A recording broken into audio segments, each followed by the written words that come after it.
Hi, everyone. Happy Wednesday evening. Please let me know if you can see and hear me. I hope so. I'm sorry I was a few minutes late tonight. I was struggling with propping the iPad up and having it not fall over, and it's a little precarious right now, but I think we made it. I think we made it work. So yeah, let me know who is here. Let me know how you're doing, what you're working on. Hi, James. How are you? Hi, Mars. Yes, hope everyone's doing well today. Top of the evening. Is you vibing? I would say yes. I would say yes, I am vibing. Hi, Casey. Welcome. Hi, Amber. Oh my gosh, we have so many friends in right now. Okay, thank you, Mars. I'm glad. I always have like something on mute or some other nonsense, so I'm very glad to hear it. All clear. Thank you, Adam. Amber said, all is well. Just got back from the gym, so my legs are jelly, but I can write working on this last round of edits. Awesome. Awesome. I'm very excited for you. Everything exploration. Hello. Happy to finally catch a live. Oh my gosh. Welcome. Thanks for coming. I'm so flattered. We have so many friends in the chat today. Yeah, so let me know what everyone's working on tonight. I am going to be doing some beta reading. I was beta reading last month when we were all here together because I did a swap with two of my critique partners. So we did kind of like a triangle swap. And I read my first book, and now I'm on my second book. If it's okay with you all, I think we'll probably switch it up with the sprint lengths and probably do something a little bit longer simply because when I'm reading, it kind of helps to have a little bit longer of time. So I was thinking 325s. And if anyone absolutely hates that, I'm open to feedback, but that was my plan for tonight. Um, let me see here. Hi, Emma. Oh my gosh, there's so many new faces. I'm so happy you all are here. Mars is working on their outline for their sapphic supernatural Western book. I've written out all the scenes that I brainstormed, so now I just have to organize them and fill in the gaps. This is so exciting. I've been loving all the graphics that you've been sharing about this book, Mars. And whenever it may be in the future that you're looking for readers, I would absolutely love to read this. My husband is very into Western, the Western aesthetic, I guess. Like he is DMing a Western campaign. So anything Western fantasy like is just such a vibe. I'm so here for it. Everything exploration is working on the romance fantasy. Want to jump back into writing after a slump.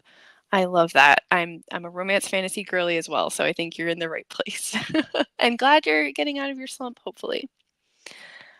Okay, James is on board for the 325s. I'm glad to hear it.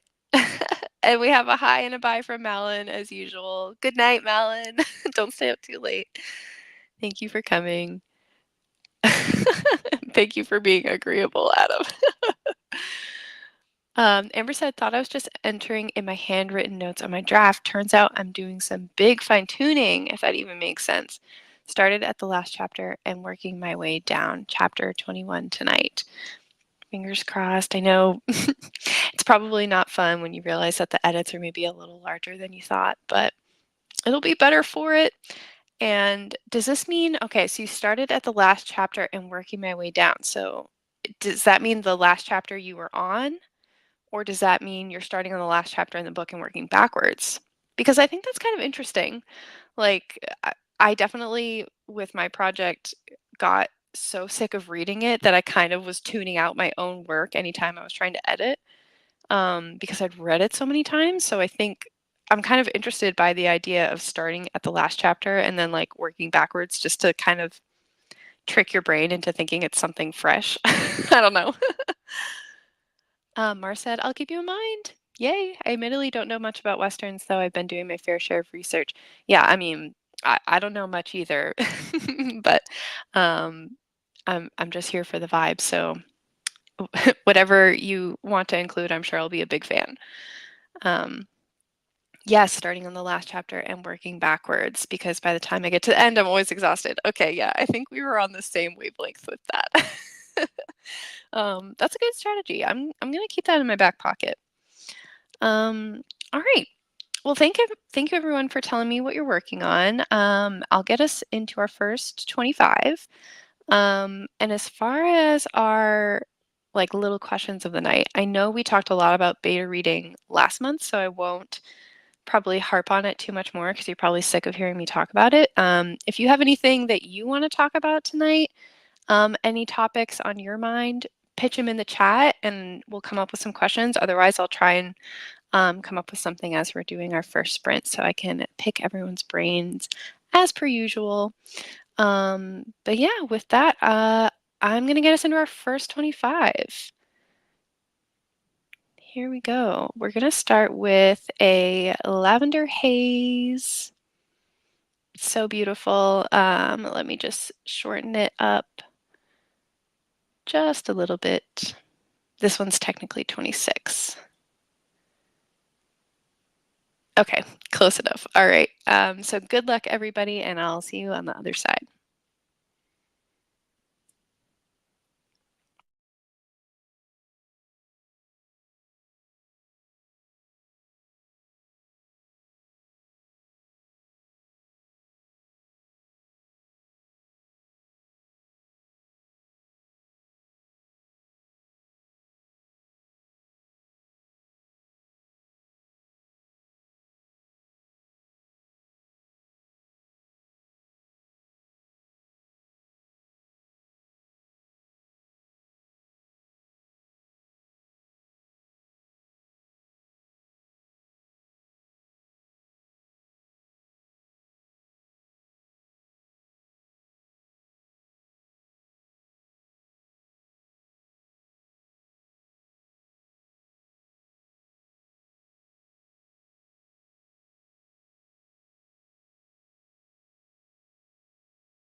All right, everybody. That's the end of our lavender haze. So let me know how that went for you. It was very good for me. I just got a couple of chapters into the book that I'm reading. My goal for tonight is to get through the first half, and I'm really, really close. So I think we're going to make a lot of good progress. I should probably take down our sprint banner. So let me know what you managed to get done. We had a Crystal join us. Hi, Crystal. Hope everyone is having a wonderful Wednesday evening. I hope you're doing wonderful too. Thanks for coming. Let me see here. And yes, we love progress. And we also had a Fadina join us. Hello, hello. Yep, we're going to do 2 more sprints. They're both going to be 25s. So I hope that works for you, and let us know what you're working on tonight. James got 150 words of journaling. Very nice job. Nice job. And thank you so much, Mars, for suggesting this topic. So, anachronisms. How do you handle these? These are things that don't belong or don't fit in the setting, time, or world, which I thought was such a great question, Mars. I love thinking about this because it is challenging for historical settings, for fantasy settings, when we're used to our contemporary world and sometimes things don't fit. And that's something that has thrown me out of books quite a lot. Like I always think of the A Court of Thorns and Roses series. Like I think there's a scene in that series where a character it's like a high fantasy, right? High romantasy. And there's a character that takes a can of soup out of a cupboard and opens it with a can opener and puts it on a stove. And that just at least I think that's how it went down. It's been a little while since I read the book, but that stuck out in my mind as whoa, wait, where are we? Because it just doesn't seem like the kind of thing that would be in a high fantasy and hadn't been established thus far. And so that's just one example of something like that. So James said it does depend on the genre. So like I said, romantasy was one thing that I experienced. Western readers might crucify you for getting things wrong, but fantasy and romance readers might give you more leeway for a big payoff. Yeah, that's true. Mars said, when I read Like a River Glorious, which is book 2 in the Gold Seer trilogy, there was a note at the end where the author explains why she included some of the anachronisms the book had. I felt like that really put things in a different perspective for me. Like, yeah, I want to be accurate, but at the same time, it's just a story and it should be the one I want to tell. Yeah, in general, I definitely agree with this, Mars. I think if you have a good reason for something, then, go for it. Why not? And I think it's cool that the author left those notes to say, this is intentional and this is the effect I was going for. I think that's really cool. And you and James were talking about barrel riding, which I think is so cool. Hearing all the research that you're doing just makes me so interested in this book.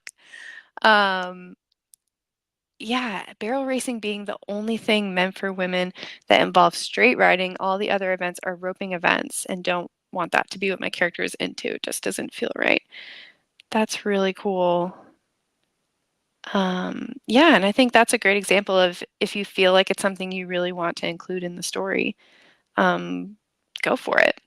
And another example you gave was using words like genes when they were only discovered 20-ish years previous and might not have been common knowledge, which I think is a great point. Like anything science related is hard, and definitely trips us up from time to time.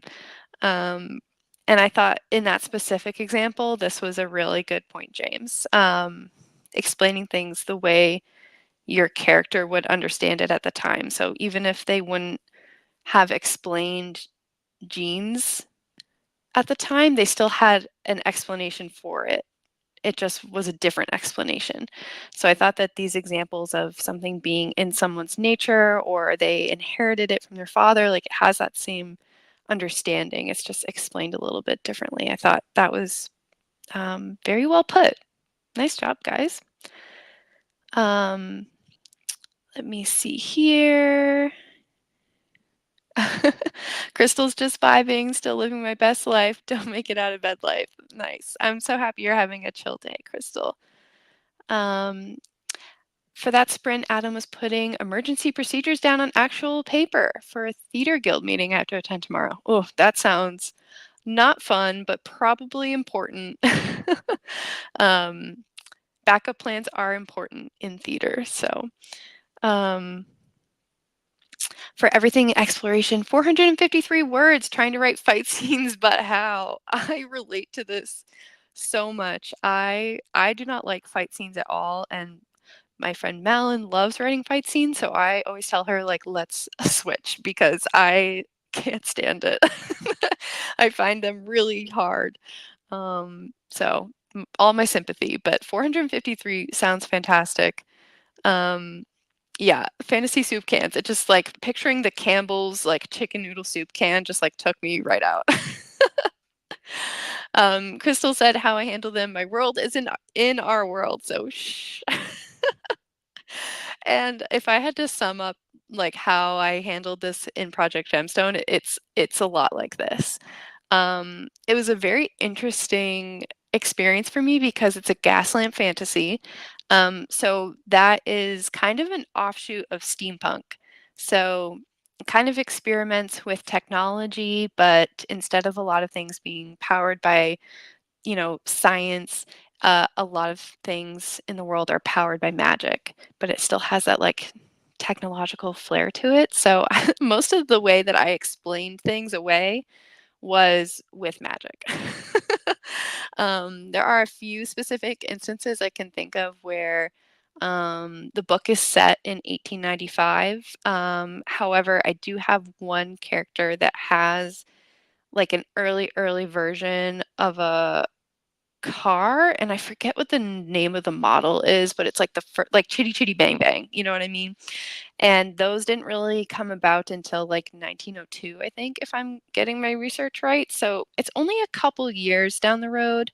And I figured like the world that I created was a lot more advanced than ours because they had like free access to all of this magical power. And like the world kind of has a flair for invention, and everyone has equal access to this resource essentially. So I kind of just thought that in this world, we can have cars a few years earlier. And it's still special. It's still something my main character had never seen before, except for in drawings. So it's not common, but so that was one thing I did. Another thing was alarm clocks. Because I think back in the day, like literally a job that people had was you could hire someone to come be your alarm clock. So if you were like a wealthy person, you could hire someone to literally come throw rocks at your window at a certain time to wake you up. Like, it was just so crazy to me. But yeah, a lot of the stuff in my world is like steam powered via like magical ignition. So I thought of like just like bedside steam clocks basically, and that's kind of how I handled almost all the technology in the world. So yeah, it's been fun, and it's just like it's a cozy fantasy, so hopefully people don't feel like they need a deep dive into how everything works, and hopefully that is good enough. It was very fun. Amber said, just beginning of chapter 21, LOL to the soup can. Adam's giving this some thought. Mara said, I've been reading the Brother Band Chronicles this year, and it's Viking fantasy, but it's also so light and silly that when there are anachronisms, I laugh at them and don't really mind. Like, yes, there's one character who has bad eyesight, and he says he wants to leave the crew because he feels like a liability. So the main character, who's an inventor type, just invents a type of glasses. I love this. I love this so much. Um, I like writing fight scenes, but I was having a hard time getting the words out this time, and I'm surprised I got 453 words in 25 minutes. I had to check like 3 times. Well, it sounds like you're getting on a good roll. I love that. Crystal said, fun fact, Project Immortal Masquerade is set in a gothic swords and sorcery kingdom, but it's connected to other realms and there is trade, so you'll see people in our clothing and stuff.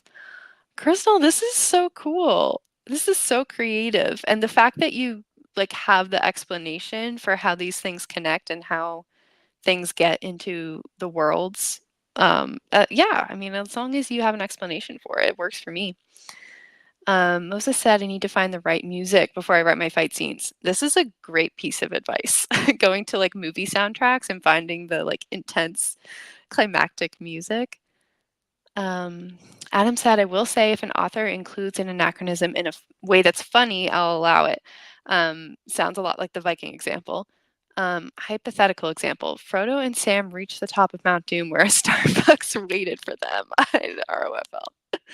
Yeah. I feel like as long as you can explain how something is steam powered, you could include any technology in steampunk. Yes, yeah. I think steampunk itself is probably pretty flexible. Um, so I'm having fun with it. I hope like the people who really read a lot of Gaslamp and steampunk won't totally hate it. But again, I wrote the book that I wanted to write, so it's on purpose. Yeah, exactly. All right. Well, thanks everybody for the chat. That was wonderful. This is a great topic to discuss. Like, thank you so much, Mars. Um, and I want to talk about, Adam also had a question for us on our second sprint, which I'll put in the chat while we're getting to work, about plot devices and how to work them to your personal style's fullest potential. So I think this could go in a lot of different directions. I want to hear what everybody thinks. But in the meantime, let me get our next sprint up. It is June, so we're going to do a Pride timer. I haven't said it yet, so happy Pride. And let me get us going.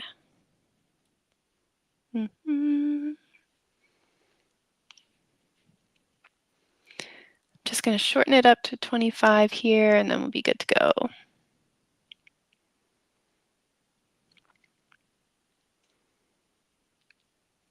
Okay, close enough. Good luck, everybody. I'll see you on the other side.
All right, everybody.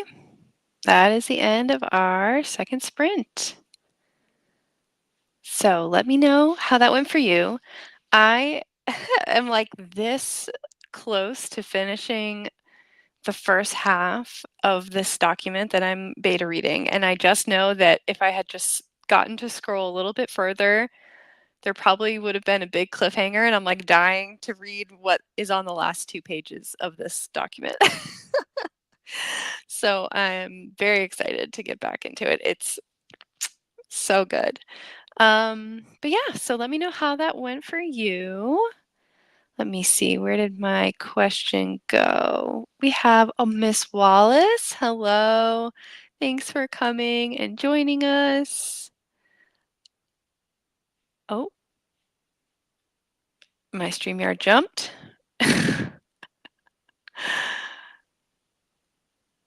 Okay, here we go.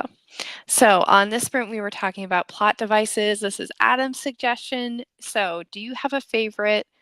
And if so, how has your use of it developed over your writing journey? I thought this was interesting because plot device could mean so many things. Like it could mean a small thing or it could mean a large trope or story element. Like I really thought this could mean so many things. So I'm curious what you all would say. Adam said Chekhov's gun. A simple object or an innocuous phrase or an unassuming bystander can become important as you build context. Even when you think the story is done with them, their presence can make a difference again in a whole other way. This gets more and more fun as the scale of your storytelling increases, rewarding your reader for paying attention to all the elements in play. I really like this. I thought that was a great description of why Chekhov's gun can be fun. Um, yeah, that's a great plot device. I learned a huge amount from better writers, or at least better than I was when I started. The masters of the craft reach such mastery by knowing what works. Yeah. Yeah, when it comes to like classic devices like Chekhov's gun, like if it ain't broke, don't fix it, right? James said, for me, the real answer to the question means broadening the scope of the question. Um, As I've resumed writing over the past 3 years, I've had to realize that I return to several story elements time and time again. A lot of my journaling the past year represented a shift in focus away from crafting story and towards why I keep wanting to tell the same fundamental subsets of story. Of course, when I resumed writing, I knew that there were some midlife issues I was sorting through, so no real surprise there, which is a roundabout way of saying, you have a couple weeks, I might talk your ear off. I love this, James. I think that's really cool to recognize like themes in your work. And first of all, it's so cool that you've been writing long enough that you have enough projects and stories under your belt that you can actually pull out common themes from your work. Like that is so cool. That's very cool to me. Um, yeah, I love that.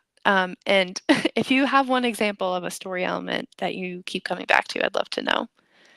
Um, Let me see. Did I skip anybody? Wallace made dinner and chatted with Grape Fry.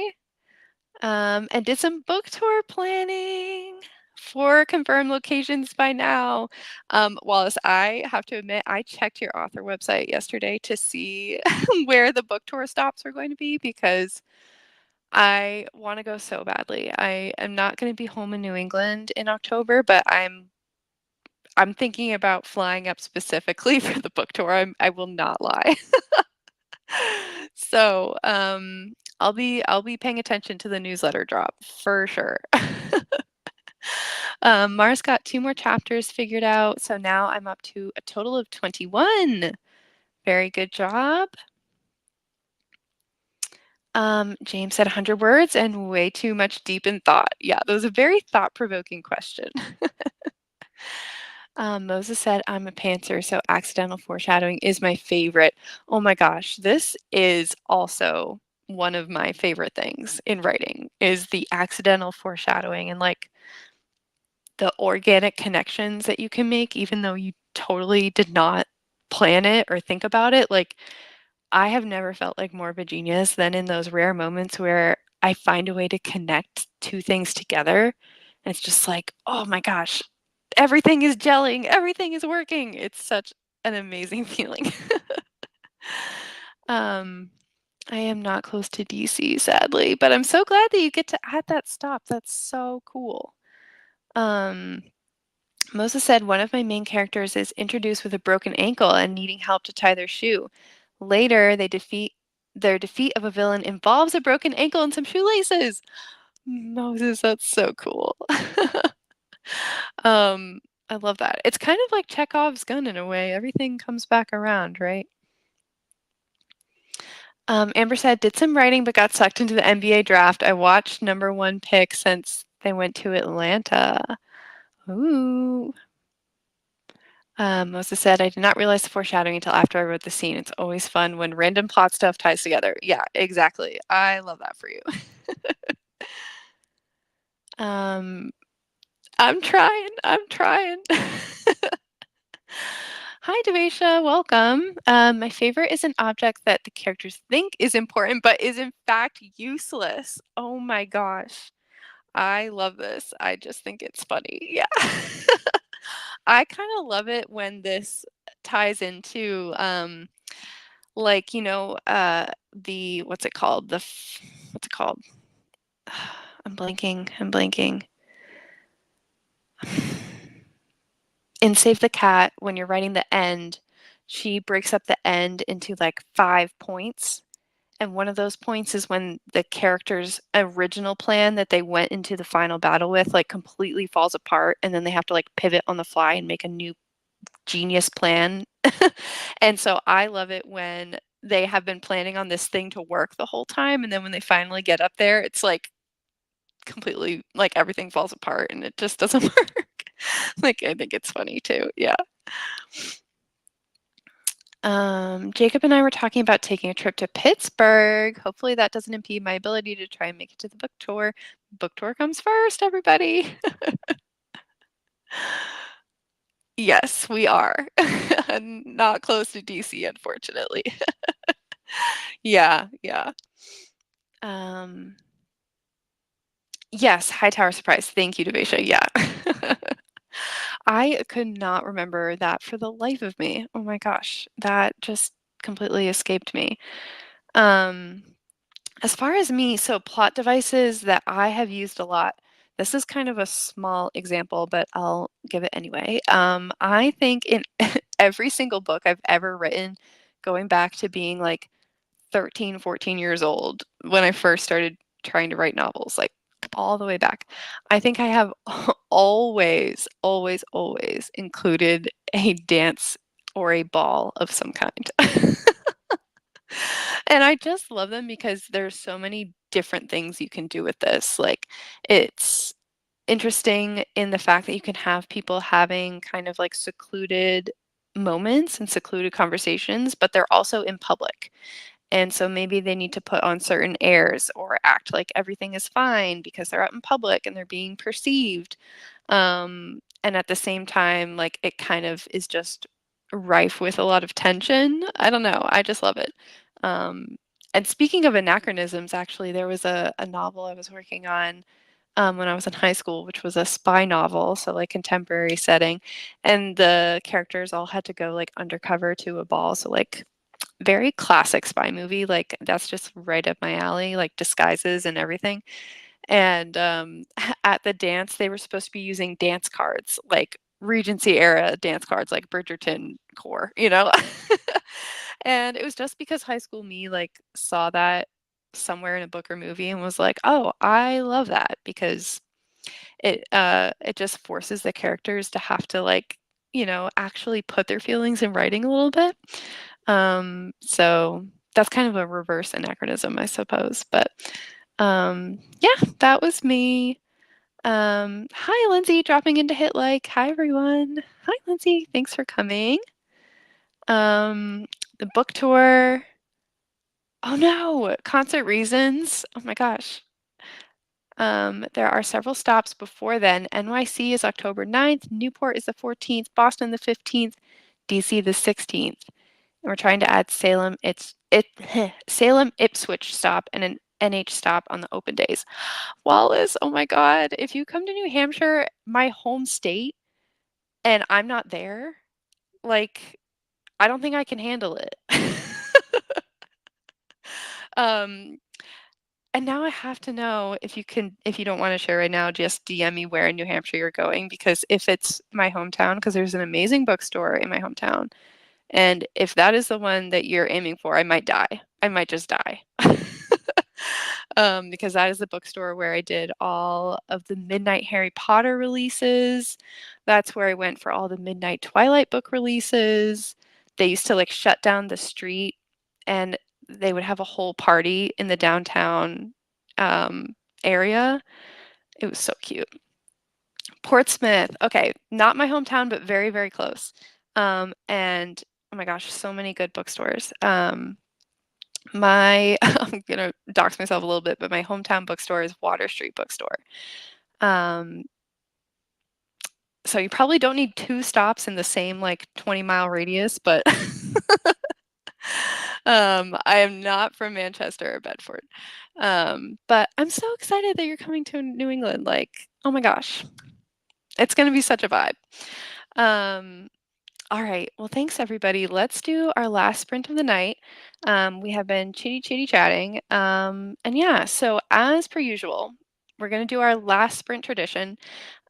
So if you've been on my streams before, you already know. But on the last sprint, we always end on a nice moment of positivity. So I would love to invite everyone to share either a line from your project that you've been working on that you love, that you want to share and have us go ooh ah, or you can tell me one lovely thing that happened to you this week, and we'll have a little gratitude moment.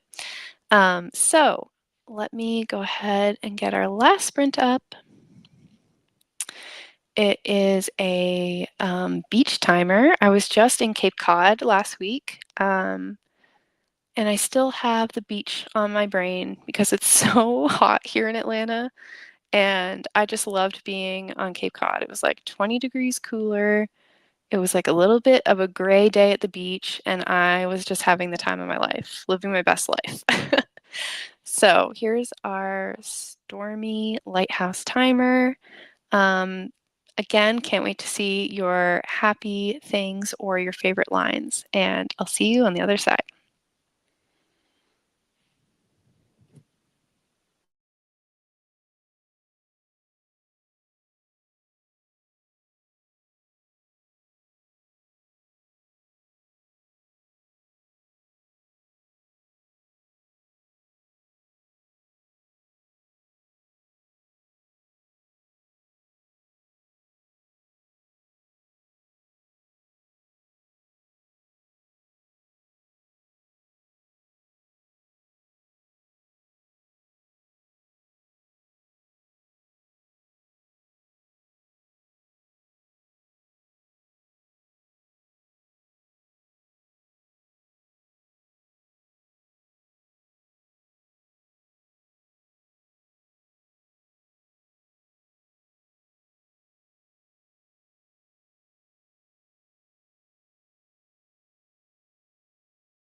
All right, everyone.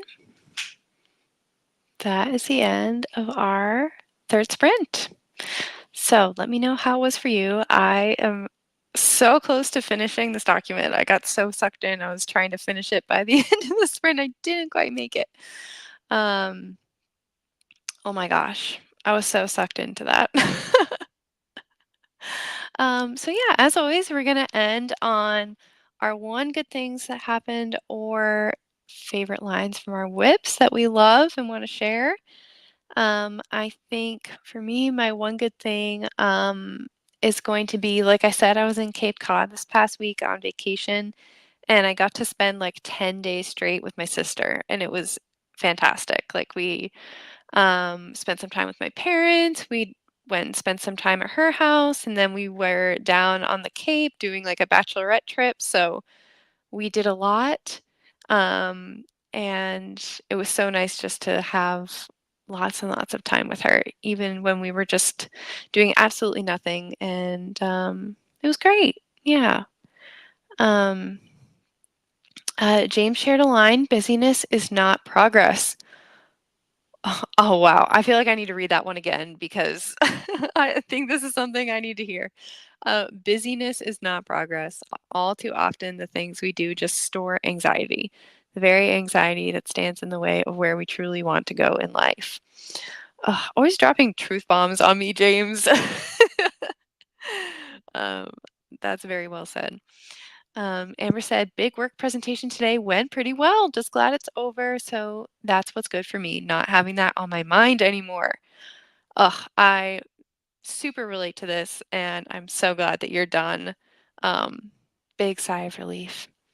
Adam said, I went to the bank to convert $60 in change, and the teller gave me 80. She said I overstuffed the change rolls, but did I really? I love this. This is some good karma that was coming back to you, Adam, and this is fantastic. Let me see here. I know I skipped somebody. Oh yeah. Um, Wallace said, positive is I keep getting tagged in reviews on Instagram for a dark and secret magic, and they are also positive.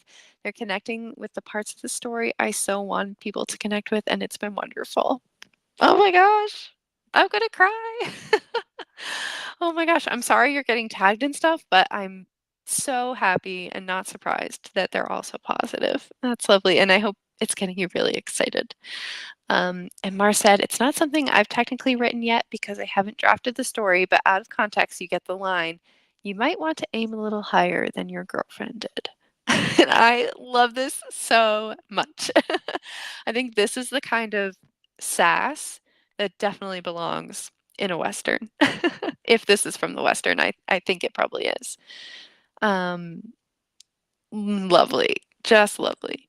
Um, Jacob has agreed that if it comes down to it, we would do a New England trip instead of a Pittsburgh trip because this is a band we've both seen, but he's never been to New England before. Mm, I'm so excited. Okay, and James has an answer to a question we hinted at before, which I think was um, story elements or plot devices that we come back to a lot. Looking back at lead characters, I realized that a lot of them had childhood traumas, but then also got abused by those they reached out to in adolescence. While this character arc isn't my personal experience, it is the experience of a lot of people I've gotten close to over the years, especially if they found me to be a sympathetic ear. Detecting the pattern forced me to realize that I had to cope with my anger of how people treat each other, especially when they're young, vulnerable, and actually seeking help. When I was younger, I read a writing instructor who said that we could never resolve character issues that we haven't resolved in our real lives. Oh my gosh. Detecting the pattern was good on a lot of levels, including the ability to accept that we can't fix people. We can just provide settings where it is safe for them to heal. Oh my gosh. Wow. More truth bombs that you're dropping on me right now. This hits hard for sure. Can never resolve character issues that we haven't resolved in our real lives. Although I do think it is cathartic to, and maybe it would be a sign that you're on the way to resolving it in your own life if you can kind of have a character who has the experience of getting over an obstacle that you yourself are stuck on. And I think there's a lot of catharsis in that too. Um, yeah. Wow. Thanks for sharing that, James. Let me see. We had some more Pittsburgh and New England chatter. Oh, and the band that you're debating is the Front Bottoms, which we've seen on their last 2 fall tours. That's very cool, Mars.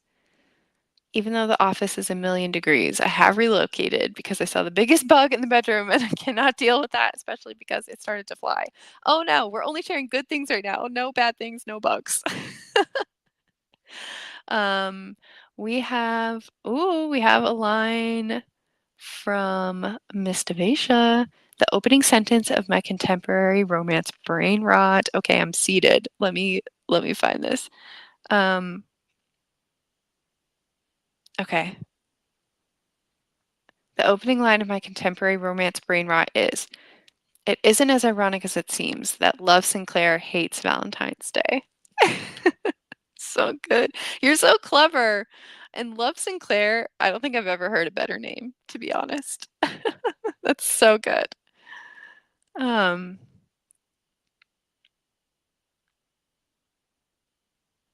Let me see. Hi, Emma. The story starts as all good stories do, in a bar on one of the moons of Jupiter.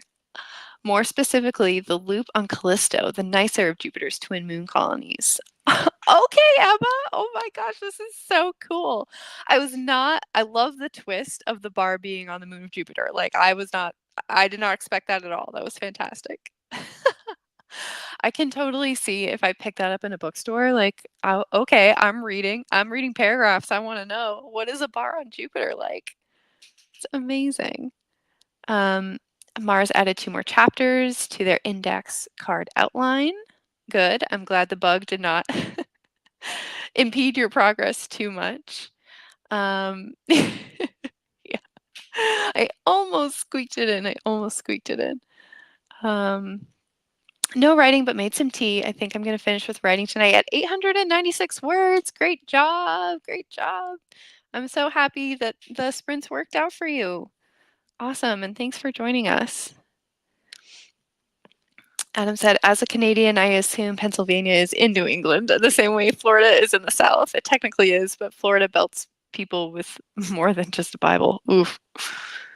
Yeah, mid-Atlantic, not New England at all. But cicada season is finally wrapping up in Chicago. A bug thing so bad, or dead bugs, so a good thing to share. Yeah, there you go. There's the twist that we needed on the bug debacle, was the season is ending. All right. Well, thank you everyone so much for sharing your good things and your lines. That was so fun. Oh my gosh, Love Sinclair and a bar on Jupiter. My head is spinning right now. Thank you so much everyone for joining me. I think this was really, really helpful. Really fun just getting into the story that I'm working on, and really fun chatting with you all. As far as stuff that's on the horizon, I probably will be posting a video in the next 3 days or so, definitely by the end of June. I've tended to kind of squeak them in here at the very end of the month lately.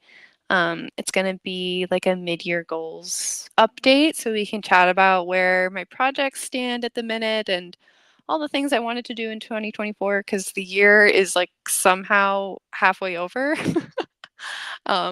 which I cannot comprehend. Um, and yeah, thank you all so much for coming. We'll probably have a Lazy Gang sprint at some point, and we will be back here the last Wednesday of July, of course, for some solo sprints and some cozy night writing. So I hope you all have the most wonderful month. I'm excited to catch up with you in July. My plan for Camp Nano. Oh my gosh. So I'll give y'all a sneak peek. Um, I am doing something a little crazy. I'm doing something a little impulsive. um, so I got hit with a new book idea a couple of weeks ago. It's a total brain rot project. It's a dark romantasy. I'm obsessed with it. It kind of has me in a chokehold that I can't stop thinking about it. And my book is with beta readers over the summer. So my main book, my Gaslamp Fantasy, is with beta readers right now. Probably won't be picking it back up until the fall. So basically, over the summer, I'm kind of thinking about working on this brain rot and just going ham. And yeah, I think something in the air is just what's happening. Everyone's ready for something fresh and new. And the surprise is that I am going to be taking Reedsy's course, How to Write a Novel, and I'm going to be starting it July 1st. And it's going through July, August, September. They so kindly offered me a complimentary spot to kind of test out the course and see what I thought and make videos about it. So it just was very well timed because I got hit with this brain rot. And then I got this opportunity to be forced to draft a book. And I thought that that would be a little bit crazy, but very fun. So, I'm really excited. I hope it works out. I'm so happy to have like an external deadline to be fast drafting something, and I think it could really be magic to kind of have to do this project and just get a draft down. And I'm so excited to have another project in my back pocket. So yeah, huge things happening for Camp Nano, huge things happening in July, August, September. I am a little underprepared, but we're jumping in with both feet. We're gonna give it the best college try I can possibly give it. And yeah, look forward to that. I hope you all enjoy watching me, um, try out the course and see how it goes. Um, so yeah, that's what's on the horizon with me. I'll see you all next time, the last Wednesday of July. And yeah, have a wonderful, wonderful month. Bye, guys.